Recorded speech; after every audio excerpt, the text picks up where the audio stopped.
As a veteran, I am proud of my service and the service of my fellow veterans. How can the Anabaptist commitment to peace still allow for care and acceptance for people who have chosen violence? I've been hogging the stage so much. I feel like I really need to defer to my brother. No. My brother here. You wrote the book on this one. I didn't write that. You think I wrote a book on everything? I haven't written a book on this. Well, you know, I'll start by saying this, that for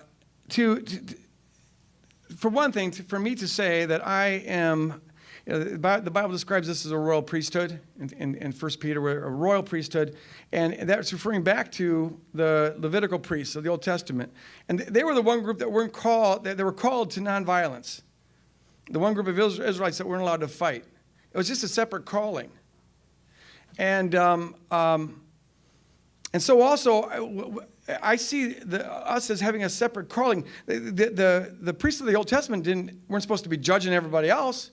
This is just what they were called to. And so also, this is what I'm called to. But that doesn't mean I should ever judge anybody else. It doesn't mean that I can't see the courage there and the honor that's there and the character that's there, and say yay to that. I can affirm all that. It's also the case that because I see this as a central thing, this nonviolence, call to love our enemies, unless you're in a relationship with me, I don't have any business trying to judge you. If you ask my opinion, I'll walk you through why I think the way I do. But at the end of the day, you got to call the shots the way you see them. Even if you're a fellow brother, sister in Christ. I've had folks. I mean, my biggest passion is to say to whoever will listen to me, think about these things. At least it ought to be on the radar screen. Walk through these teachings, and then make an informed opinion. The greatest problem, I think, is that we're so conditioned by the thinking of the world, the thinking of the culture, that we just default to that. It doesn't even occur to people that there might possibly be a contradiction between what the country calls you to do and what God calls you to do. We just naively assume that the two are the same. And so my biggest passion is to say, no, wait, at least question it, walk it through, examine it. At the end of the day, you're going to do what's on your heart to do, and I'm not going to judge you.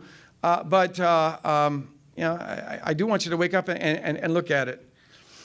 But final thing I'll say is that it doesn't at all mean that I can't acknowledge the character and the selflessness and the sacrifice that went into someone giving their life on the battlefield or laying their lives on the line.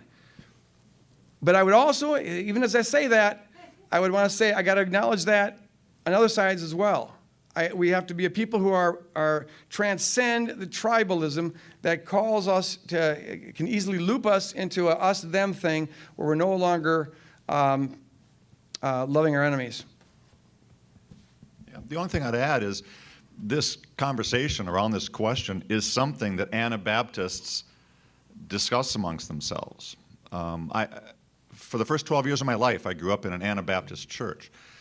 And my grandfather, great-grandfather, was an Anabaptist minister, Church of the Brethren.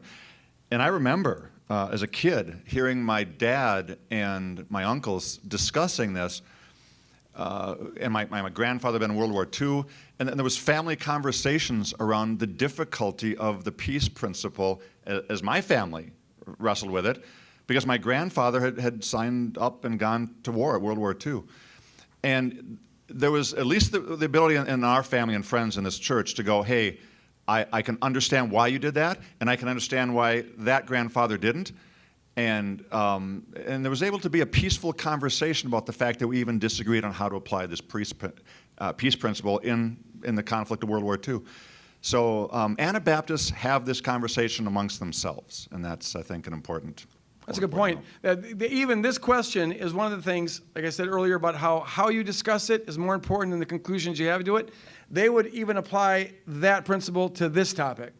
And they have room for differences even with that. They'll never stop loving a brother or sister in Christ because they disagree with them.